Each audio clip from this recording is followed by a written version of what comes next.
अगली गल जिहड़ी बाबा ढड्डरियां वाले आ उन्हां बारे गल कही सी, उन्हां नूं मैं एक होर बेनती करदा भी तुसीं सिख प्रचारक हो, थोड़े नाल आर्ग्यू करदा तां मैं सोभदा ही नहीं। थोनू तां बड़ा पता होना चाहिदा सी, तुसीं जिहड़ी अध्यात्म नूं मनुखी बुद्धि दे थ्रू एक्सप्लेन करदे हो ना, थोड़े बहुत वीडियोज़ पईयां, तुसीं प्लीज़ आप जाके देखो।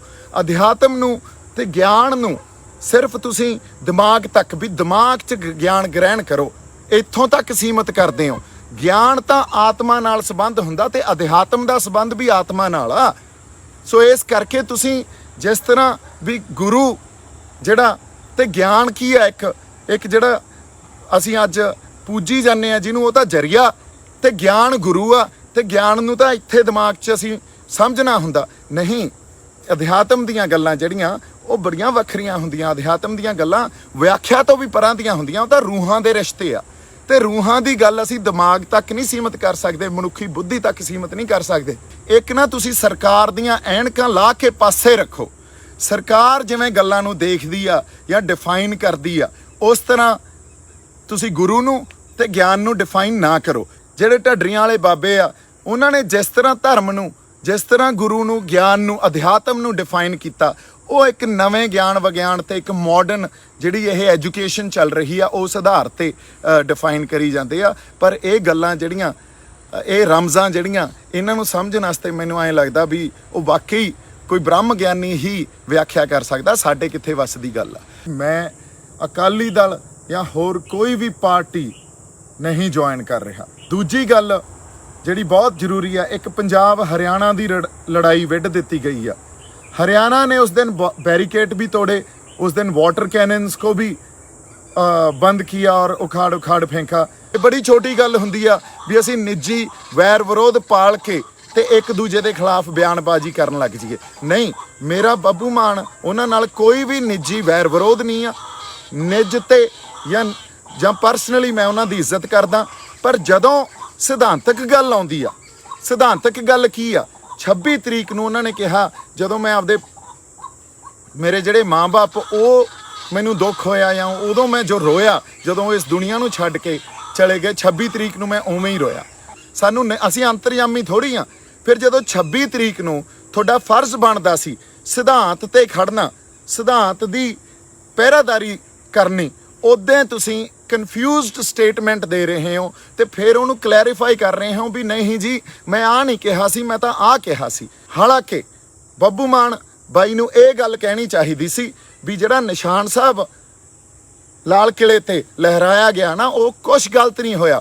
ਅਸੀਂ ਬੜੇ ਸ਼ਾਂਤਮਈ ਇੱਕ ਖਾਲੀ ਪੋਲ ਤੇ ਜਾ ਕੇ ਸਾਡੀ ਸੰਗਤ ਨੇ ਨਿਸ਼ਾਨ ਸਾਹਿਬ ਆਪਦਾ ਉੱਥੇ ਤੇ ਕਿਸਾਨੀ ਝੰਡਾ ਇੱਕ ਪ੍ਰੋਟੈਸਟ ਰੋਸ ਵਜੋਂ ਸਰਕਾਰ ਨੂੰ ਜਗਾਉਣ ਖਾਤਰ ਅਸੀਂ ਲਾਤਾ, ਤੇ ਉਹ ਤਾਂ ਬੜਾ ਇਤਿਹਾਸਕ ਦਿਨ ਸੀ। ਤੇ 26 ਤਰੀਕ ਨੂੰ ਉਹਦਾ ਜੋ ਮਤਲਬ ਨਿਕਲਿਆ ਉਹ ਤੁਹਾਨੂੰ ਵੀ ਪਤਾ, ਤੇ ਤੁਹਾਨੂੰ ਮੁੜ ਕੇ ਆ ਕੇ ਉਹਦੇ ਤੇ ਸਫਾਈ ਦੇਣੀ ਪਈ। ਇਹਦਾ ਮਤਲਬ ਕੀ ਸੀ? ਇਹਦਾ ਮਤਲਬ ਇਹੀ ਸੀ, ਤੁਹਾਡੇ ਬਿਆਨ ਨੇ 26 ਤਰੀਕ ਨੂੰ ਜੋ ਇੱਕ ਨੈਰੇਟਿਵ ਸਿਰਜਿਆ ਗਿਆ ਸੀ ਵੀ ਨਿਸ਼ਾਨ ਸਾਹਿਬ ਲਾ ਕੇ ਤੇ ਕਿਸਾਨੀ ਝੰਡਾ ਲਾ ਕੇ ਇਹ ਤਾਂ ਯਾਰ ਸੰਘਰਸ਼ ਨੂੰ ਢਾਹ ਲੱਗ ਗਈ, ਉਹਨੂੰ ਹੀ ਹੈਲਪ ਕੀਤੀ ਆ, ਨਾ ਕਿ ਸਿਧਾਂਤ ਤੇ ਤੁਸੀਂ ਪਹਿਰਾ ਦਿੱਤਾ। ਸਿਧਾਂਤ ਤੇ ਮੈਂ ਕਿਸੇ ਨੂੰ ਨਹੀਂ ਬਖਸ਼ਣਾ, ਚਾਹੇ ਫਿਰ ਕੋਈ ਵੀ ਹੋਵੇ। ਜਿਹੜੀਆਂ ਬੜੀਆਂ ਜ਼ਰੂਰੀ ਆ, ਕਿਉਂਕਿ ਬੜੇ ਤਰ੍ਹਾਂ ਦੇ ਭਰਮ ਤੇ ਭੁਲੇਖੇ ਪਾ ਦਿੱਤੇ ਜਾਂਦੇ ਆ। ਉਹ 2-4 ਗੱਲਾਂ ਹੈ ਕੀ? ਪਹਿਲੀ ਗੱਲ ਜਿਹੜੀ ਮੈਂ ਕਲੀਅਰ ਕਰਨੀ ਆ, ਤੇ ਬੜੀ ਜ਼ਰੂਰੀ ਆ ਇਹ ਗੱਲ ਕਲੀਅਰ ਕਰਨੀ, ਵੀ ਮੈਂ ਅਕਾਲੀ ਦਲ ਜਾਂ ਹੋਰ ਕੋਈ ਵੀ ਪਾਰਟੀ ਨਹੀਂ ਜੁਆਇਨ ਕਰ ਰਿਹਾ। ਸੋ ਜਿਸ ਤਰ੍ਹਾਂ ਦੀਆਂ ਗੱਲਾਂ ਕਹੀਆਂ ਗਈਆਂ, ਜਿਸ ਤਰ੍ਹਾਂ ਦਾ ਇੱਕ ਬਿਰਤਾਂਤ ਜਾਂ ਇੱਕ ਨੈਰੇਟਿਵ ਸਿਰਜਿਆ ਜਾ ਰਿਹਾ ਵੀ ਦੀਪ ਸਿੱਧੂ ਅਕਾਲੀ ਦਲ ਜੁਆਇਨ ਕਰ ਰਿਹਾ, ਇਹ ਕਿਸੇ ਗੱਲ 'ਚ ਕੋਈ ਆਧਾਰ ਨਹੀਂ ਆ। ਇਹ ਬਿਨਾਂ ਆਧਾਰ ਤੋਂ ਕੀਤੀਆਂ ਹੋਈਆਂ ਗੱਲਾਂ। ਸੋ ਮੈਂ ਕੋਈ ਵੀ ਪਾਰਟੀ ਜਾਂ ਅਕਾਲੀ ਦਲ ਨਹੀਂ ਜੁਆਇਨ ਕਰ ਰਿਹਾ। ਤੁਸੀਂ ਨਿਸ਼ਚਿੰਤ ਰਹੋ ਇਸ ਗੱਲ ਤੋਂ ਵੀ ਤੁਹਾਡੇ ਜਜ਼ਬਾਤਾਂ ਤੇ ਕਿਤੇ ਦੀਪ ਸਿੱਧੂ ਕੰਪਰੋਮਾਈਜ਼ ਕਰ ਜੂਗਾ, ਸਮਝੌਤਾ ਕਰ ਜੂਗਾ, ਜਾਂ ਅਸੀਂ ਪੰਜਾਬ ਦੇ ਹੱਕਾਂ ਨਾਲ ਸਮਝੌਤਾ ਕਰ ਜਾਾਂਗੇ, ਇਹ ਕਦੇ ਹੋ ਹੀ ਨਹੀਂ ਸਕਦਾ। ਸਿਧਾਂਤਕ ਲੜਾਈ ਲੜ ਰਹੇ ਹਾਂ ਆਪਾਂ, ਤੇ ਆਪਦੇ ਸਿਧਾਂਤਾਂ ਤੇ ਪੰਜਾਬ ਦੇ ਹੱਕਾਂ ਨਾਲ ਕਦੇ ਵੀ ਸਮਝੌਤਾ ਨਹੀਂ ਕਰਾਂਗੇ। ਦੂਜੀ ਗੱਲ ਜਿਹੜੀ ਬਹੁਤ ਜ਼ਰੂਰੀ ਆ, ਇੱਕ ਪੰਜਾਬ ਹਰਿਆਣਾ ਦੀ ਲੜਾਈ ਵਿੱਢ ਦਿੱਤੀ ਗਈ ਆ ਵੀ ਦੀਪ ਸਿੱਧੂ ਨੇ ਹਰਿਆਣਾ ਦੇ ਲਈ ਕੁਝ ਕਿਹਾ। ਇਸ ਗੱਲ ਨੂੰ ਮੈਂ ਦੁਬਾਰਾ ਫੇਰ ਸੰਬੋਧਨ ਕਰ ਦਿੰਦਾ, ਔਰ ਇਹਨੂੰ ਹਿੰਦੀ 'ਚ ਗੱਲ ਕਰਦਿਆਂ ਤਾਂ ਕਿ ਸਾਡੇ ਹਰਿਆਣੇ ਵਾਲੇ ਜਿਹੜੇ ਭਰਾ ਉਹਨਾਂ ਦੇ ਵੀ ਗੱਲ ਸਮਝ 'ਚ ਆ ਜੇ। ਜਦੋਂ 25 ਤਰੀਕ ਨੂੰ ਤੇ 26 ਤਰੀਕ ਨੂੰ नवंबर ਨੂੰ जब 25 और 26 नवंबर हमने फैसला किया भी हम दिल्ली जाएंगे पंजाब और हरियाणा से, सो 25 नवंबर को जो इस आंदोलन का, हमारे संघर्ष का जो एक रूप रेखा तय करनी थी वो हरियाणा ने तय की। हरियाणा ने उस दिन बैरिकेड भी तोड़े, उस दिन वाटर कैनन्स को भी बंद किया और उखाड़ उखाड़ फेंका। तो एक संघर्ष का एक चेहरा और एक रूपरेखा जिसको तय किया गया, जो मिथी गई, वो हरियाणा ने मिथी। सो हरियाणा ने इस संघर्ष को शुरू किया और पंजाब ने दिल्ली जाने के लिए, और पंजाब ने 26 तारीख को उसी रूपरेखा को बरकरार रखा। सो हरियाणा और पंजाब तो कभी आपस में अलग हो ही नहीं सकते, और स्पेशली इस संघर्ष ने हरियाणा और पंजाब की जो कुछ दूरी थी उसको भी मिटा दिया और हमें एक कर दिया। हरियाणा के जो हमारे लोग हैं उनके ऊपर मुझे गर्व है, I am proud of them. और दूसरी बात, जब मैं जेल में बैठा था तो मुझे हरियाणा वालों ने ही संभाला, मेरे तो दोस्त बहुत हरियाणा में हैं। सो हरियाणा के अगेंस्ट तो मैं कभी कोई बात कर ही नहीं सकता, क्योंकि वो भी हमारे ही हैं। पर जो मैं बात कर रहा था वो थी, क्या थी वो, मैं पॉलिटिकल स्ट्रक्चर की या पॉलिटिकल स्ट्रगल की बात कर रहा था। पंजाब और हरियाणा के जो मसले हैं और समस्याएं हैं वो अलग अलग हैं, ये तो किसी अंधे को भी पता होगा। पंजाब आज अगर किसानी का संघर्ष अपना लड़ रहा है, तो साथ में पंजाब के मसले, पंजाब अपनी भाषा का, जिन्हों माँ बोली पंजाबी कहने हैं, उसका भी संघर्ष लड़ता है। पंजाब अपने पानियों का भी संघर्ष लड़ता है। पंजाब, हमारे यहाँ से प्रवास इतना हो रहा है, अभी हमारे जो नौजवान हैं वो छोड़ कर अमेरिका, कनाडा, ऑस्ट्रेलिया जा रहे हैं, वो भी एक संघर्ष है हमारा। हमारा यहाँ जो कैंसर बेल्ट है, जिस तरह की फसलें हमें दे दी गई हैं, जो ग्रीन रेवोल्यूशन जब आया था, तो वो भी एक हम संघर्ष लड़ रहे हैं। पंजाब के नौजवान जिनको बोला जा रहा था उड़ता पंजाब, नशे में पड़ गए हैं, तो वो भी एक संघर्ष है। हमारा संघर्ष, हमारे जो फ़लसफ़े हैं, हमारा श्री गुरु ग्रंथ साहब की जिस तरह निरादर होता है, वो भी एक संघर्ष है। तो पंजाब की जो मसले हैं वो किसानी के साथ साथ और भी बड़े मसले हैं, जो पंजाब के आज मौजूदा मसले बने हुए हैं और हरियाणा के अलग हैं। सो इस चीज़ को अगर समझिए, तो जब कोई पॉलिटिकल स्ट्रगल होती है, जब हम सरकार के साथ लड़ते हैं, तो हरियाणा का संघर्ष हमेशा ही एक इंडियन सेंट्रिक होता है, क्योंकि उनका जो इतिहास है वो 1966 से शुरू हुआ है। उससे पहले तो हमारा एक कॉमन, एक साझा इतिहास है। हमारा पंजाब में इंडियन सेंट्रिक संघर्ष नहीं है, पंजाब में बड़ी तरह के संघर्ष लड़े गए हैं। पंजाब में अगर आप देखिए तो पंजाब में जिस तरह का हम संघर्ष पीसफुल लड़ रहे हैं, ये भी लड़ा गया है। पंजाब में आर्म स्ट्रगल भी लड़ी गई है पंजाब में, और 1984 में जो सब कुछ हुआ वो भी हम सब ने विटनेस किया। सो इसलिए अगर मैं कोई स्ट्रगल की बात करूं और पॉलिटिकल स्ट्रगल की बात करूं, तो पंजाब से जिस तरह सरकार डील करती है और हरियाणा से डील करती है वो कंप्लीटली डिफरेंट है। सो उसी संदर्भ में मैंने वो बात की थी, बल्कि इस चीज़ को किसी भी नेगेटिव वे में नहीं लिया जाना चाहिए। अगर किसी को भी मेरे कहे हुए लफ्ज़ या जो मैंने बोला उससे कोई कन्फ्यूजन पैदा हुई है या किसी के दिल में कोई ठेस पहुंची है, तो मैं अपने लफ्ज़ रीफ्रेज करता हूं, उनको दोबारा ये बोलता हूं भी हरियाणा हमारा भाई है। हरियाणा वालों ने जो संघर्ष का साथ दिया है, जिस तरह संघर्ष लड़ा है, और जिस तरह हम हरियाणा में बैठे हैं वहाँ आप लोगों ने सेवा की है, वो बाकमाल है। आई am really proud of all of you. हमारी जो एक सांझ है, हमारा प्यार है, वो बड़ा ही उसको हमें और ज़्यादा परपक्व और गूढ़ा, इसको क्या बोलते हैं, गहरा करना है। सो इसलिए इस चीज़ को कम्प्लीटली इग्नोर किया जाए। मेरे जो लफ्ज़ थे, अगर किसी तरह भी आपके दिल में उसकी ठेस पहुंची है, तो I am really you know I apologise and I take it back. दूसरी बात, हुण एक बब्बू मान ते मेरी कोई जिहड़ी प्रतिक्रिया सी, ते उन्हां ते जिहड़ी मैं गल कही उहनूं किवें लिया गया। ਅਸੀਂ ਜਦੋਂ ਸੰਘਰਸ਼ ਲੜ ਰਹੇ ਹਾਂ ਤੇ ਪੰਜਾਬ ਦੀ ਖਾਤਰ ਤੁਰੇ ਹਾਂ, ਉੱਥੇ ਆਪਾਂ ਨਿੱਜੀ ਵੈਰ ਵਿਰੋਧਤਾ ਨਹੀਂ ਪਾਲ ਕੇ ਤੁਰੇ ਨਾ। ਇਹ ਤਾਂ ਬਹੁਤ ਛੋਟੀ ਗੱਲ ਹੁੰਦੀ ਆ, ਇਹ ਬੜੀ ਛੋਟੀ ਗੱਲ ਹੁੰਦੀ ਆ ਵੀ ਅਸੀਂ ਨਿੱਜੀ ਵੈਰ ਵਿਰੋਧ ਪਾਲ ਕੇ ਤੇ ਇੱਕ ਦੂਜੇ ਦੇ ਖਿਲਾਫ ਬਿਆਨਬਾਜ਼ੀ ਕਰਨ ਲੱਗ ਜਾਈਏ। ਨਹੀਂ, ਮੇਰਾ ਬੱਬੂ ਮਾਨ ਉਹਨਾਂ ਨਾਲ ਕੋਈ ਵੀ ਨਿੱਜੀ ਵੈਰ ਵਿਰੋਧ ਨਹੀਂ ਆ। ਨਿੱਜ ਤੇ ਜਾਂ ਜਾਂ ਪਰਸਨਲੀ ਮੈਂ ਉਹਨਾਂ ਦੀ ਇੱਜ਼ਤ ਕਰਦਾ, ਪਰ ਜਦੋਂ ਸਿਧਾਂਤਕ ਗੱਲ ਆਉਂਦੀ ਆ, ਸਿਧਾਂਤਕ ਗੱਲ ਕੀ ਆ? 26 ਤਰੀਕ ਨੂੰ ਉਹਨਾਂ ਨੇ ਕਿਹਾ, ਜਦੋਂ ਮੈਂ ਆਪਦੇ ਮੇਰੇ ਜਿਹੜੇ ਮਾਂ-ਬਾਪ ਉਹ ਮੈਨੂੰ ਦੁੱਖ ਹੋਇਆ ਜਾਂ ਉਦੋਂ ਮੈਂ ਜੋ ਰੋਇਆ ਜਦੋਂ ਇਸ ਦੁਨੀਆ ਨੂੰ ਛੱਡ ਕੇ ਚਲੇ ਗਏ, 26 ਤਰੀਕ ਨੂੰ ਮੈਂ ਉਵੇਂ ਹੀ ਰੋਇਆ। ਹੁਣ ਤੁਸੀਂ ਇੱਕ ਗੱਲ ਨੂੰ ਸਮਝੋ, 26 ਤਰੀਕ ਨੂੰ ਹੋਇਆ ਕੀ ਸੀ? 26 ਤਰੀਕ ਨੂੰ ਤਾਂ ਇੱਕ ਜੋ ਨਿਸ਼ਾਨ ਸਾਹਿਬ ਦੇ ਉਲਟ ਸਾਡੇ ਉਸ ਚਿੰਨ੍ਹ, ਜੋ ਸਾਡਾ ਸੱਭਿਆਚਾਰਕ ਚਿੰਨ੍ਹ ਵੀ ਆ, ਸਾਡਾ ਧਾਰਮਿਕ ਚਿੰਨ੍ਹ ਵੀ ਆ, ਸਾਡਾ ਸਭ ਕੁਛ ਹੀ ਉਹ ਆ, ਉਹਦੇ ਉਲਟ ਇੱਕ ਬਿਰਤਾਂਤ, ਇੱਕ ਨੈਰੇਟਿਵ ਸਿਰਜਿਆ ਗਿਆ ਵੀ ਯਾਰ ਇਹ ਤਾਂ ਬਹੁਤ ਗਲਤ ਹੋ ਗਿਆ, ਤੇ ਸਭ ਕੁਛ ਜਿਹੜੇ ਬੰਦੇ ਲਾਲ ਕਿਲੇ 'ਚ ਗਏ ਉਹ ਤਾਂ ਗੁੰਮਰਾਹ ਕੀਤੇ ਹੋਏ ਲੋਕ ਸੀ, ਉਹਨਾਂ ਨੂੰ ਜਿਵੇਂ ਕੁਛ ਪਤਾ ਹੀ ਨਹੀਂ ਸੀ। ਹੁਣ ਉਹ ਨੈਰੇਟਿਵ ਕਿਸ ਗੱਲ ਦੇ ਉਲਟ ਗਿਆ? ਉਹ ਨੈਰੇਟਿਵ ਇੱਕ ਉਸ ਵੇਲੇ ਪੰਜਾਬ ਦਾ ਜੋ ਸੱਭਿਆਚਾਰ ਆ, ਪੰਜਾਬ ਦਾ ਇੱਕ ਸੱਭਿਆਚਾਰਕ ਹਿੱਸਾ ਜਾਂ ਧਰਮ ਦਾ ਸਾਡਾ ਇੱਕ ਚਿੰਨ੍ਹ ਆ, ਉਹਦੇ ਉਲਟ ਗਿਆ। ਉਹਦੇ ਨਿਸ਼ਾਨ ਸਾਹਿਬ ਹੀ ਲਹਿਰਾਇਆ ਸੀ ਨਾ।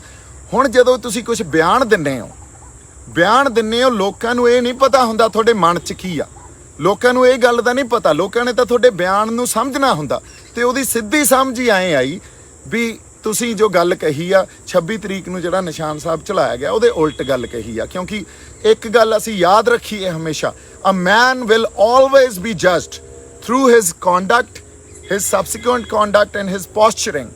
ਇਹਦਾ ਮਤਲਬ ਕੀ ਆ?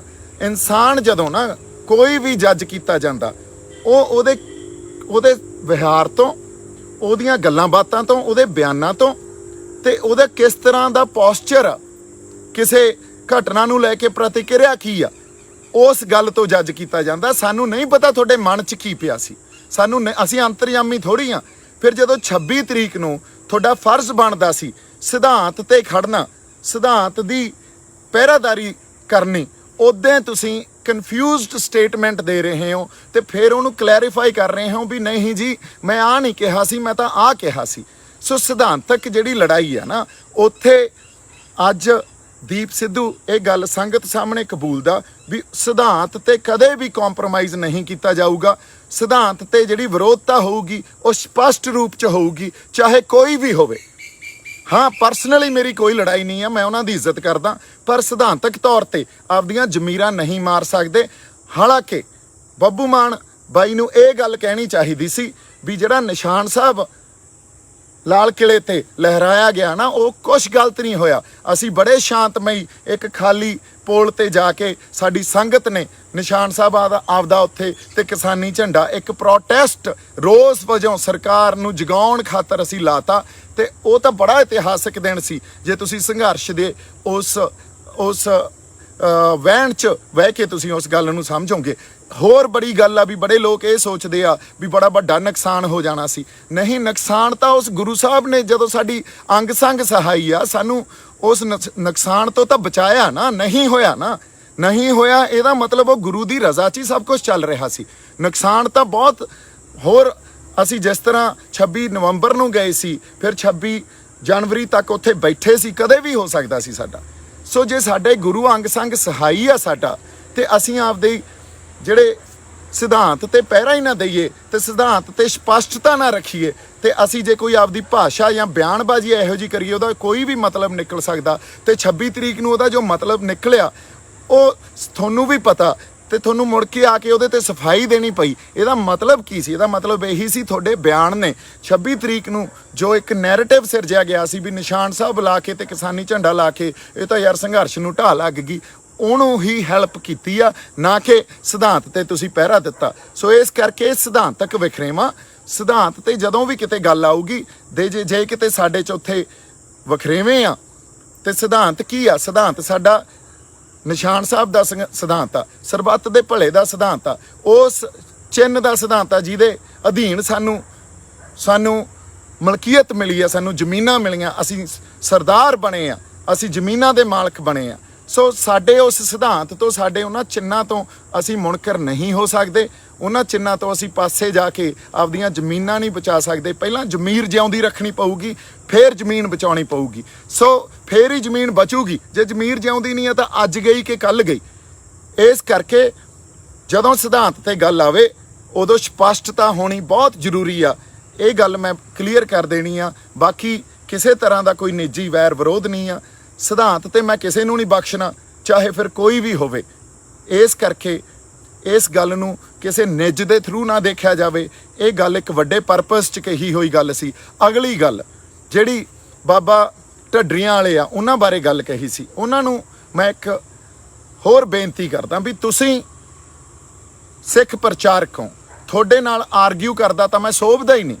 ਤੁਹਾਨੂੰ ਤਾਂ ਬੜਾ ਪਤਾ ਹੋਣਾ ਚਾਹੀਦਾ ਸੀ। ਤੁਸੀਂ ਜਿਹੜੀ ਅਧਿਆਤਮ ਨੂੰ ਮਨੁੱਖੀ ਬੁੱਧੀ ਦੇ ਥਰੂ ਐਕਸਪਲੇਨ ਕਰਦੇ ਹੋ ਨਾ, ਤੁਹਾਡੇ ਬਹੁਤ ਵੀਡੀਓਜ਼ ਪਈਆਂ, ਤੁਸੀਂ ਪਲੀਜ਼ ਆਪ ਜਾ ਕੇ ਦੇਖੋ। ਅਧਿਆਤਮ ਨੂੰ ਤੇ ਗਿਆਨ ਨੂੰ ਸਿਰਫ ਤੁਸੀਂ ਦਿਮਾਗ ਤੱਕ, ਵੀ ਦਿਮਾਗ 'ਚ ਗਿਆਨ ਗ੍ਰਹਿਣ ਕਰੋ, ਇੱਥੋਂ ਤੱਕ ਸੀਮਤ ਕਰਦੇ ਹੋ। ਗਿਆਨ ਤਾਂ ਆਤਮਾ ਨਾਲ ਸੰਬੰਧ ਹੁੰਦਾ ਤੇ ਅਧਿਆਤਮ ਦਾ ਸੰਬੰਧ ਵੀ ਆਤਮਾ ਨਾਲ ਆ। ਸੋ ਇਸ ਕਰਕੇ ਤੁਸੀਂ ਜਿਸ ਤਰ੍ਹਾਂ ਵੀ ਗੁਰੂ ਜਿਹੜਾ ਤੇ ਗਿਆਨ ਕੀ ਹੈ, ਇੱਕ ਜਿਹੜਾ ਅਸੀਂ ਅੱਜ ਪੂਜੀ ਜਾਂਦੇ ਆ ਜਿਹਨੂੰ, ਉਹ ਤਾਂ ਜਰੀਆ, ਤੇ ਗਿਆਨ ਗੁਰੂ ਆ। ਤੇ ਗਿਆਨ ਨੂੰ ਤਾਂ ਇੱਥੇ ਦਿਮਾਗ 'ਚ ਅਸੀਂ ਸਮਝਣਾ ਹੁੰਦਾ ਨਹੀਂ। ਅਧਿਆਤਮ ਦੀਆਂ ਗੱਲਾਂ ਜਿਹੜੀਆਂ ਉਹ ਬੜੀਆਂ ਵੱਖਰੀਆਂ ਹੁੰਦੀਆਂ। ਅਧਿਆਤਮ ਦੀਆਂ ਗੱਲਾਂ ਵਿਆਖਿਆ ਤੋਂ ਵੀ ਪਰਾਂ ਦੀਆਂ ਹੁੰਦੀਆਂ। ਉਹ ਤਾਂ ਰੂਹਾਂ ਦੇ ਰਿਸ਼ਤੇ ਆ, ਤੇ ਰੂਹਾਂ ਦੀ ਗੱਲ ਅਸੀਂ ਦਿਮਾਗ ਤੱਕ ਨਹੀਂ ਸੀਮਤ ਕਰ ਸਕਦੇ, ਮਨੁੱਖੀ ਬੁੱਧੀ ਤੱਕ ਸੀਮਤ ਨਹੀਂ ਕਰ ਸਕਦੇ। ਤੁਹਾਨੂੰ ਇਹਨਾਂ ਗੱਲਾਂ ਬਾਰੇ ਜ਼ਿਆਦਾ ਪਤਾ।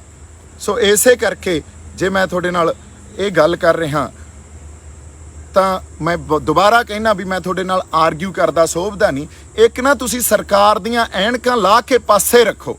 ਸਰਕਾਰ ਜਿਵੇਂ ਗੱਲਾਂ ਨੂੰ ਦੇਖਦੀ ਆ ਜਾਂ ਡਿਫਾਈਨ ਕਰਦੀ ਆ, ਉਸ ਤਰ੍ਹਾਂ ਤੁਸੀਂ ਗੁਰੂ ਨੂੰ ਤੇ ਗਿਆਨ ਨੂੰ ਡਿਫਾਈਨ ਨਾ ਕਰੋ। ਜਾਂ ਜਿਵੇਂ ਤੁਸੀਂ ਕਿਹਾ ਵੀ ਇਹ ਗਰਮ ਖਿਆਲੀਏ, ਨਹੀਂ, ਮੈਂ ਤੁਹਾਨੂੰ ਬਾਬਾ ਜੀ ਗੱਲ ਇਹ ਕਹਿਣਾ, ਬੇਨਤੀ ਕਰਦਾ ਵੀ ਗਰਮ ਖਿਆਲੀ ਕੁਛ ਨਹੀਂ ਹੁੰਦਾ, ਨਰਮ ਖਿਆਲੀ ਵੀ ਕੁਛ ਨਹੀਂ ਹੁੰਦਾ। ਕਈ ਬੰਦਿਆਂ ਨੇ ਸਾਰੀ ਉਮਰ ਸੋਟੀ ਨਹੀਂ ਕਿਸੇ ਦੇ ਮਾਰੀ ਹੁੰਦੀ, ਉਹ ਬੜੇ ਵੱਡੇ ਯੋਧੇ ਬਣ ਜਾਂਦੇ ਆ, ਹਨਾ। ਉਹ ਸਰਕਮਸਟੈਂਸਸ ਕੀ ਆ, ਸਿਚੁਏਸ਼ਨ ਕੀ ਆ, ਉਹਨਾਂ ਦਾ ਪ੍ਰੇਰਨਾ ਦਾ ਸਰੋਤ ਕੀ ਆ, ਇਹ ਗੱਲ ਡਿਸਾਈਡ ਕਰਦੀ ਆ ਵੀ ਉਸ ਵੇਲੇ ਉਹ ਗਰਮ ਖਿਆਲੀ ਆ ਕਿ ਨਰਮ ਖਿਆਲੀ ਆ। ਸੋ ਇਹ ਤਾਂ ਸਰਕਾਰ ਦੀਆਂ ਬਣਾਈਆਂ ਹੋਈਆਂ, ਇਹ ਕੰਪਾਰਟਮੈਂਟਲਾਈਜੇਸ਼ਨ ਕੀਤੀ ਹੋਈ ਆ ਸਰਕਾਰ ਦੀ, ਜਾਂ ਜਿਹੜਾ ਸਟੇਟ ਆ ਇਹ ਉਹਨਾਂ ਦੀ ਕੰਪਾਰਟਮੈਂਟਲਾਈਜੇਸ਼ਨ ਜਾਂ ਉਹਨਾਂ ਦੀ ਬਾਈਨਰੀਜ਼ ਜਾਂ ਧਿਰਾਂ ਕ੍ਰੀਏਟ ਕੀਤੀਆਂ ਹੋਈਆਂ ਵੀ ਆਹ ਫਲਾਨਾ ਨਰਮ ਖਿਆਲੀ ਆ ਤੇ ਆਹ ਗਰਮ ਖਿਆਲੀ ਆ। ਅਦਰਵਾਈਜ਼ ਸਰਕਮਸਟੈਂਸਸ ਡਿਸਾਈਡ ਕਰਦੇ ਆ ਬੰਦੇ ਦਾ ਬਿਹੇਵੀਅਰ ਕੀ ਆ ਤੇ ਉਸ ਬਿਹੇਵੀਅਰ ਦੇ ਨਾਲ ਤੁਸੀਂ ਐਕਸ਼ਨ ਕੀ ਲੈ ਰਹੇ ਹੋ। ਸੋ ਮੇਰੀ ਬੇਨਤੀ ਇੰਨੀ ਆ, ਜਿਸ ਤਰ੍ਹਾਂ ਤੁਸੀਂ ਆ ਨਵੇਂ ਗਿਆਨ ਵਿਗਿਆਨ ਜਾਂ ਮਾਡਰਨ ਐਜੂਕੇਸ਼ਨ ਦੇ ਥਰੂ ਅਧਿਆਤਮ ਨੂੰ, ਗੁਰੂ ਨੂੰ ਤੇ ਗਿਆਨ ਨੂੰ ਡਿਫਾਈਨ ਕਰਦੇ ਹੋ, ਇਹਦੇ ਬਾਰੇ ਤੁਹਾਨੂੰ ਇੱਕ ਵਾਰੀ ਦੁਬਾਰਾ ਆਪ ਸੋਚਣਾ ਚਾਹੀਦਾ ਜੀ। ਤੀਜੀ ਗੱਲ ਜਿਹੜੀ ਬੜੀ ਜ਼ਰੂਰੀ, ਇੱਕ ਹੋਰ ਗੱਲ ਆਪਣੀ ਕਰਨੀ ਆ ਵੀ ਅੱਜ ਤੱਕ ਮੈਂ ਇਹ ਕਹਿੰਦਾ ਆ ਰਿਹਾ, ਸੰਘਰਸ਼ ਸਾਡਾ ਸਾਂਝਾ, ਅਸੀਂ ਇਕੱਠੇ ਹੋ ਕੇ ਲੜੀਏ। ਚਲੋ ਪੁਰਾਣੀਆਂ ਗੱਲਾਂ ਜੋ ਹੋ ਗਈਆਂ ਉਹਦੇ ਤੇ ਮਿੱਟੀ ਪਾਈਏ, ਇਕੱਠੇ ਹੋ ਕੇ ਲੜੀਏ, ਏਕੇ 'ਚ ਰਹਿ ਕੇ ਲੜੀਏ। ਤੁਸੀਂ ਵੇਖੋ ਡਿਬਡਬਾ ਸਾਹਿਬ, ਨਵਰੀਤ ਨੇ ਆਪਦੀ ਜਾਨ ਵਾਰ ਗਿਆ, ਉਹ ਡਿਬਡਬਾ ਸਾਹਿਬ ਵੀ ਉੱਥੋਂ ਸੰਘਰਸ਼ ਤੋਂ ਉਹਨਾਂ ਦਾ ਦਿਲ ਟੁੱਟਿਆ। ਉਹ ਮੈਨੂੰ ਐਂ ਲੱਗਦਾ, ਇਹ ਮੇਰੀ ਅੰਡਰਸਟੈਂਡਿੰਗ ਆ, ਹੋ ਸਕਦਾ ਮੈਂ ਗਲਤ ਵੀ ਹੋਵਾਂ, ਪਰ ਉਹ ਸੰਘਰਸ਼ ਤੋਂ ਪਾਸੇ ਹੋ ਗਏ ਜਾਂ ਕੀਤੇ ਗਏ। ਜਿਹੜੇ ਬੰਦੇ ਜਿਨ੍ਹਾਂ ਦੇ ਪਰਿਵਾਰ ਜਾਨ ਮਾਰ ਗਏ, ਆਪਦੀ ਵਾਰ ਗਏ ਸੰਘਰਸ਼ ਤੋਂ, ਜਿਨ੍ਹਾਂ ਨੇ ਕੁਰਬਾਨੀਆਂ ਕਰਤੀਆਂ, ਅਸੀਂ ਉਹਨਾਂ ਨੂੰ ਕਿਵੇਂ ਦਰਕਿਨਾਰ ਕਰ ਸਕਦੇ ਹਾਂ। ਸੋ ਏਕੇ 'ਚ ਰਹਿ ਕੇ ਇਕੱਠੇ ਹੋ ਕੇ ਅਸੀਂ ਸੰਘਰਸ਼ ਲੜੀਏ। ਅੱਜ ਸਾਡੇ ਕਿਸੇ ਬੰਦੇ ਤੇ, ਅੱਜ ਮੈਂ ਜਿਵੇਂ ਲੱਖੇ ਦੇ ਘਰੇ ਜਾ ਕੇ ਮਾਤਾ ਨੂੰ ਤੇ ਬਾਪੂ ਜੀ ਨੂੰ ਮਿਲ ਕੇ ਆਇਆ, ਸਿਰਫ ਪਰਿਵਾਰ ਨੂੰ ਇੱਕੋ ਹੀ ਗੱਲ ਕਹਿ ਕੇ ਆਇਆ ਵੀ ਅਸੀਂ ਐਜ਼ ਆ ਫੈਮਿਲੀ ਤੁਹਾਡੇ ਨਾਲ ਆ ਜੀ। ਇਹ ਗੱਲਾਂ ਆਪਾਂ ਨੂੰ ਨਜਿੱਠਣੀਆਂ ਪੈਣੀਆਂ, ਇਕੱਠੇ ਰਲ ਮਿਲ ਕੇ ਨਜਿੱਠਣੀਆਂ ਪੈਣੀਆਂ। ਸੋ ਕੋਈ ਗੱਲ ਨਹੀਂ, ਜੇ ਕੱਲ ਨੂੰ ਕੋਈ ਭੀੜ ਪੈਂਦੀ ਆ ਤਾਂ ਮੈਂ ਸਿਰਫ ਇੱਕ ਫੋਨ ਕਾਲ ਅਵੇ ਆ, ਤੇ ਤੁਸੀਂ ਜਦੋਂ ਵੀ ਮੇਰੇ ਨਾਲ ਕਿਸੇ ਵੀ ਤਰ੍ਹਾਂ ਗੱਲ ਕਰ ਸਕਦੇ ਹੋ। ਤੇ ਬਾਕੀ ਮੈਂ ਉਹ ਸਾਰੇ ਪ੍ਰੋਸੈਸ 'ਚੋਂ ਲੰਘਿਆ ਆ। ਹਜੇ ਲੱਖੇ ਨੇ ਫੇਸ ਕਰਨਾ, ਜਾਂ ਤਾਂ ਬਾਹਰ ਗੱਲ ਨਿਬੜਦੀ ਆ ਤਾਂ ਬਾਹਲੀ ਵਧੀਆ ਗੱਲ ਆ, ਪਰਮਾਤਮਾ ਅਕਾਲ ਪੁਰਖ ਵਾਹਿਗੁਰੂ ਜਿਹੜਾ ਉਹ ਮਿਹਰ ਕਰਦੇ, ਜੇ ਨਹੀਂ ਨਿਬੜਦੀ ਤਾਂ ਆਪਾਂ ਨਾਲ ਖੜੇ ਆ। ਸੋ 3-4 ਜਿਹੜੀਆਂ ਗੱਲਾਂ ਆਪਣੀਆਂ ਕਰਨੀਆਂ ਬੜੀਆਂ ਜ਼ਰੂਰੀ ਸੀ। ਇੱਕ ਤਾਂ ਮੈਂ ਕੋਈ ਪਾਰਟੀ ਨਹੀਂ ਜੁਆਇਨ ਕਰ ਰਿਹਾ, ਦੂਜਾ ਹਰਿਆਣੇ ਤੇ ਪੰਜਾਬ 'ਚ ਬਹੁਤ ਗੂੜੀ ਸਾਂਝ ਆ, ਤੇ ਉਸ ਸਾਂਝ ਨੂੰ ਅਸੀਂ ਹੋਰ ਗੂੜਾ ਕਰਨਾ। ਅਸੀਂ ਇੱਕ ਦੂਜੇ ਦੇ ਪੂਰਕ ਆ, ਇੱਕ ਦੂਜੇ ਤੋਂ ਵੱਖ ਨਹੀਂ ਹੋ ਸਕਦੇ ਕਦੇ ਵੀ। ਤੇ ਸਾਨੂੰ ਹਰਿਆਣੇ ਵਾਲੇ ਬਾਈਆਂ ਤੇ ਸਾਡਿਆਂ ਤੇ ਮਾਣ ਆ ਤੇ ਹਮੇਸ਼ਾ ਹੀ ਰਹੂਗਾ। ਤੀਜਾ, ਬੱਬੂ ਮਾਨ ਨਾਲ ਮੇਰਾ ਕੋਈ ਨਿੱਜੀ ਵੈਰ ਵਿਰੋਧ ਨਹੀਂ ਆ, ਉਹ ਗੱਲ ਸਿਧਾਂਤਕ ਆ, ਗੱਲ ਜ਼ਮੀਰਾਂ ਦੀ ਆ। ਉਹ ਜਦੋਂ ਬਿਆਨ ਦੇਣ ਤਾਂ ਉਹ ਡਟ ਕੇ ਸਪਸ਼ਟ ਰੂਪ 'ਚ ਬਿਆਨ ਦੇਣ। ਤੁਸੀਂ ਆਪ ਇਸ ਗੱਲ ਦਾ ਫੈਸਲਾ ਕਰ ਸਕਦੇ ਹੋ ਜੇ ਮੈਂ ਕੋਈ ਗਲਤ ਗੱਲ ਕਹੀ ਹੋਵੇ। ਚੌਥੀ, ਜਿਹੜੇ ਢੱਡਰੀਆਂ ਵਾਲੇ ਬਾਬੇ ਆ, ਉਹਨਾਂ ਨੇ ਜਿਸ ਤਰ੍ਹਾਂ ਧਰਮ ਨੂੰ, ਜਿਸ ਤਰ੍ਹਾਂ ਗੁਰੂ ਨੂੰ, ਗਿਆਨ ਨੂੰ, ਅਧਿਆਤਮ ਨੂੰ ਡਿਫਾਈਨ ਕੀਤਾ, ਉਹ ਇੱਕ ਨਵੇਂ ਗਿਆਨ ਵਿਗਿਆਨ ਤੇ ਇੱਕ ਮਾਡਰਨ ਜਿਹੜੀ ਇਹ ਐਜੂਕੇਸ਼ਨ ਚੱਲ ਰਹੀ ਆ ਉਸ ਆਧਾਰ ਤੇ ਡਿਫਾਈਨ ਕਰੀ ਜਾਂਦੇ ਆ। ਪਰ ਇਹ ਗੱਲਾਂ ਜਿਹੜੀਆਂ ਇਹ ਰਮਜ਼ਾਂ ਜਿਹੜੀਆਂ ਇਹਨਾਂ ਨੂੰ ਸਮਝਣ ਵਾਸਤੇ ਮੈਨੂੰ ਐਂ ਲੱਗਦਾ ਵੀ ਉਹ ਵਾਕਈ ਕੋਈ ਬ੍ਰਹਮ ਗਿਆਨੀ ਹੀ ਵਿਆਖਿਆ ਕਰ ਸਕਦਾ, ਸਾਡੇ ਕਿੱਥੇ ਵੱਸ ਦੀ ਗੱਲ ਆ। ਸੋ ਉਹਨਾਂ ਨੂੰ ਮੈਂ ਇੱਕ ਵਾਰੀ ਇਹ ਵੀ ਗੱਲ ਕਹਿਣਾ ਵੀ ਬੜੇ ਸੰਗਤ ਦੇ ਮਨਾਂ 'ਚ ਜਦੋਂ ਤੁਸੀਂ ਇਹੋ ਜਿਹੀਆਂ ਗੱਲਾਂ ਕਰਦੇ ਹੋ ਉਦੋਂ ਦੁੱਖ ਹੁੰਦਾ, ਪਰ ਕੋਈ ਕਹਿੰਦਾ ਨਹੀਂ ਤੇ ਮੈਂ ਆ ਕੇ ਇਹ ਗੱਲਾਂ ਛੇੜ ਲੀਆਂ। ਇਸ ਲਈ ਮੈਨੂੰ ਬਹੁਤ ਬੰਦੇ ਇਹ ਵੀ ਕਹਿ ਰਹੇ ਆ ਵੀ ਬਾਈ ਇੰਨੇ ਫਰੰਟ ਇੱਕੋ ਵਾਰੀ ਖੋਲ੍ਹਤੇ ਯਾਰ। ਬਾਈ ਜੀ ਜਦੋਂ ਸਿਧਾਂਤ ਤੇ ਗੱਲ ਆਊਗੀ ਉਦੋਂ ਚਾਹੇ 15 20 100 ਫਰੰਟ ਕਿਹੜਾ ਨਾ ਇਕੱਠੇ ਖੁੱਲ੍ਹ ਜਾਣ, ਉਦੋਂ ਸਰਕਾਰ ਨਾਲ ਵੀ ਲੜਾਂਗੇ ਤੇ ਉਹਨਾਂ ਬੰਦਿਆਂ ਨਾਲ ਵੀ ਲੜਾਂਗੇ ਜਿਹੜੇ ਬੰਦੇ ਸਿਧਾਂਤ ਤੇ ਪਹਿਰਾ ਨਹੀਂ ਦਿੰਦੇ। ਸੋ ਸਿਧਾਂਤਕ ਵਿਰੋਧਤਾ ਜਾਰੀ ਰਹੂਗੀ, ਸਪਸ਼ਟ ਤੇ ਖੁੱਲ੍ਹੇ ਰੂਪ 'ਚ ਜਾਰੀ ਰਹੂਗੀ। ਅਦਰਵਾਈਜ਼ ਨਿੱਜੀ ਤੌਰ ਤੇ ਕਿਸੇ ਨਾਲ ਕੋਈ ਵੈਰ ਵਿਰੋਧ ਨਹੀਂ ਆ। ਸੰਘਰਸ਼ ਅਸੀਂ ਏਕੇ 'ਚ ਰਹਿ ਕੇ ਲੜੀਏ, ਏਕਾ ਹੀ ਸਾਡੀ ਤਾਕਤ ਆ ਤੇ ਉਸੇ ਆਧਾਰ ਤੇ ਅਸੀਂ ਜਿੱਤ ਆਪਦੀ ਉੱਥੋਂ ਲੈ ਕੇ ਪੰਜਾਬ ਨੂੰ ਤੇ ਆਪਦੇ ਘਰਾਂ ਨੂੰ ਵਾਪਸ ਆ ਸਕਦੇ ਹਾਂ। ਇੰਨੀਆਂ ਕੁ ਗੱਲਾਂ ਮੈਂ ਤੁਹਾਡੇ ਨਾਲ ਕਰਨੀਆਂ ਸੀ। ਬਾਕੀ ਜਿਹੜੇ ਸਾਡੇ ਸਿੰਗਰ ਭਰਾਵਾਂ ਨੇ ਸਾਥ ਦਿੱਤਾ ਉਹਨਾਂ ਦੇ ਨਾਲ ਤਾਂ ਹਮੇਸ਼ਾ ਹੀ ਖੜੇ ਆ, ਪਰ ਕਈ ਬੰਦਿਆਂ ਨੇ ਜਿਨ੍ਹਾਂ ਨੇ ਨਹੀਂ ਸਾਥ ਦਿੱਤਾ, ਜਿਨ੍ਹਾਂ ਨੇ ਪੰਜਾਬ ਦੇ ਲੋਕਾਂ ਨੇ ਤੁਹਾਡਾ ਪ੍ਰੋਫੈਸ਼ਨ ਵੀ ਤੁਹਾਡਾ ਸਭ ਕੁਝ ਚਲਾਇਆ। ਤੁਸੀਂ ਪੰਜਾਬ ਤੇ ਜਦੋਂ ਭੀੜ ਪਈ ਆ ਤਾਂ ਕਲਾਕਾਰ ਭਾਈਚਾਰੇ ਨੇ ਜਿਹੜੇ ਨੇ ਸਾਥ ਦਿੱਤਾ ਬਾਈ ਜੀ ਉਹ ਤਾਂ ਨਾਲ ਹੀ ਆ। ਜਿਨ੍ਹਾਂ ਨੇ ਨਹੀਂ ਦਿੱਤਾ ਉਹਨਾਂ ਨੂੰ ਫਿਰ ਆਪ ਸੋਚ ਲੈਣੀ ਚਾਹੀਦੀ ਆ ਗੱਲ। ਪਰ ਜੇ ਮੈਂ ਫਿਰ ਵੀ ਕਿਸੇ ਟੋਟੈਲਿਟੀ 'ਚ ਮੇਰੇ ਤੋਂ ਇਹ ਗੱਲ ਹੋ ਗਈ ਹੋਵੇ ਵੀ ਸਾਡੇ ਸਿੰਗਰ ਵੀ ਨਾਲ ਨਹੀਂ ਆ, ਨਹੀਂ, ਉਹ ਵੀ ਮੈਂ ਗੱਲ ਨੂੰ ਦੁਬਾਰਾ ਰੀਫਰੇਜ਼ ਕਰਦਾ। ਉਹ ਜਿਹੜੀ ਉਹਦਾ ਮਕਸਦ ਇਹੀ ਸੀ ਵੀ ਜਦੋਂ ਲੋੜ ਪੈਂਦੀ ਆ 26 ਤਰੀਕ ਨੂੰ ਲੋੜ ਸੀ ਬਾਈ। 26 ਤਰੀਕ ਨੂੰ ਲੋੜ ਕਿਉਂ ਸੀ ਤੁਸੀਂ ਇਹ ਵੇਖੋ। ਉਸ ਵੇਲੇ ਸਰਕਾਰ ਨੇ ਇੱਕ ਨੈਰੇਟਿਵ ਚਲਾਇਆ। ਉਹ ਨੈਰੇਟਿਵ ਕੀ ਸੀ? ਨਿਸ਼ਾਨ ਸਾਹਿਬ ਨੂੰ ਉੱਥੋਂ ਜਾਂ ਇੱਕ ਸਾਡੇ ਫਲਸਫੇ ਨੂੰ, ਸਿੱਖ ਫਲਸਫੇ ਨੂੰ, ਕੌਮ ਦੇ ਫਲਸਫੇ ਨੂੰ ਉੱਥੋਂ ਗਾਇਬ ਹੀ ਕਰ ਦੇਣਾ। ਇੱਕ ਵਾਰੀ ਤਾਂ ਇਸ ਨੈਰੇਟਿਵ 'ਚ ਸਾਡੀ ਲੀਡਰਸ਼ਿਪ ਵੀ ਆਈ, ਉਹਨਾਂ ਨੇ ਸਾਥ ਦਿੱਤਾ। ਹੁਣ ਉਦੋਂ ਤਾਂ ਉੱਥੇ ਹੋ ਸਕਦਾ ਸਾਡੇ ਬੰਦੇ ਆਈਸੋਲੇਟ ਹੋ ਗਏ ਹੁਣ, ਨਿਸ਼ਾਨ ਸਾਹਿਬ ਵੀ ਘਟ ਗਏ ਹੁਣ, ਤੇ ਅਸੀਂ ਦੇਖਿਆ ਵੀ ਉੱਥੇ ਨਿਸ਼ਾਨ ਸਾਹਿਬ ਸੰਸਕਾਰ ਵੀ ਹੋਏ ਉਸੇ ਡਰ 'ਚੋਂ, ਜਿਹੜਾ ਡਰ ਮਾਨਸਿਕਤਾ 'ਚ ਪਾਤਾ। ਪਰ ਲੌਂਗ ਰਨ 'ਚ ਤੁਸੀਂ ਦੇਖੋਗੇ ਤਾਂ ਲੌਂਗ ਰਨ 'ਚ ਅੱਜ ਸਾਡੀ ਲੀਡਰਸ਼ਿਪ ਨੂੰ ਚਿੱਠੀਆਂ ਲਿਖਣੀਆਂ ਪੈ ਰਹੀਆਂ, ਅਗਲੇ ਤਾਂ ਮੀਟਿੰਗ ਲਈ ਨਹੀਂ ਸਾਨੂੰ ਬੁਲਾ ਰਹੇ। ਸੋ ਤੁਸੀਂ ਗੱਲਾਂ ਨੂੰ ਜੇ ਆਪਾਂ ਸਮਝਾਂਗੇ ਨਹੀਂ, ਗੱਲਾਂ ਨੂੰ ਵਿਚਾਰਾਂਗੇ ਨਹੀਂ, ਤੇ ਅਸੀਂ ਗੱਲਾਂ ਨੂੰ ਜਦੋਂ ਇੱਕ ਉਸ ਕਟਹਿਰੇ 'ਚ ਪਾ ਕੇ ਨਹੀਂ ਦੇਖਾਂਗੇ ਜਿਹੜਾ ਵਿਵੇਕ ਸਾਨੂੰ ਗੁਰੂ ਸਾਹਿਬ ਨੇ ਦਿੱਤਾ, ਫਿਰ ਸਾਡੇ ਪੱਲੇ ਕੁਛ ਨਹੀਂ ਪੈਣਾ। ਫਿਰ ਆਈਂ ਤੁਰਦੇ ਫਿਰਦੇ ਅਸੀਂ ਟਾਈਮ ਹੀ ਪਾਸ ਕਰਾਂਗੇ। ਮੇਰੇ ਵੱਲੋਂ ਬਹੁਤ ਸਾਰਾ ਪਿਆਰ ਤੇ ਸਤਿਕਾਰ, ਜਿਉਂਦੇ ਵਸਦੇ ਰਹੋ। ਮੈਂ ਕਦੇ ਵੀ ਕਿਸੇ ਦੇ ਉਲਟ ਨਿੱਜ ਦੇ ਤੌਰ ਤੇ ਜਾ ਕੇ ਕਦੇ ਵੀ ਗੱਲ ਨਹੀਂ ਕਰ ਸਕਦਾ। ਮੇਰਾ ਜਿਹੜਾ ਵਿਰੋਧ ਜਾਂ ਮੇਰਾ ਕਿਸੇ ਤਰ੍ਹਾਂ ਦੀ ਵੀ ਕੋਈ ਸਟੇਟਮੈਂਟ ਹੋਊਗੀ ਉਹ ਸਿਧਾਂਤ ਦੇ ਆਧਾਰ ਤੇ ਹੋਊਗੀ। ਨਿੱਜੀ ਮੇਰੀ ਕੋਈ ਲੜਾਈ ਨਹੀਂ ਆ। ਸਾਡੀ ਲੜਾਈ ਪੰਜਾਬ ਦੀ ਆ, ਪੰਜਾਬ ਲਈ ਖੜੇ ਆ ਤੇ ਪੰਜਾਬ ਲਈ ਲੜ ਰਹੇ ਆ, ਆਪਦੀ ਧਰਤੀ ਆਪਦੇ ਲੋਕਾਂ ਲਈ ਲੜ ਰਹੇ ਆ। ਇਸ ਲਈ ਵਚਨਬੱਧ ਆ। ਵਾਹਿਗੁਰੂ ਜੀ ਕਾ ਖਾਲਸਾ, ਵਾਹਿਗੁਰੂ ਜੀ।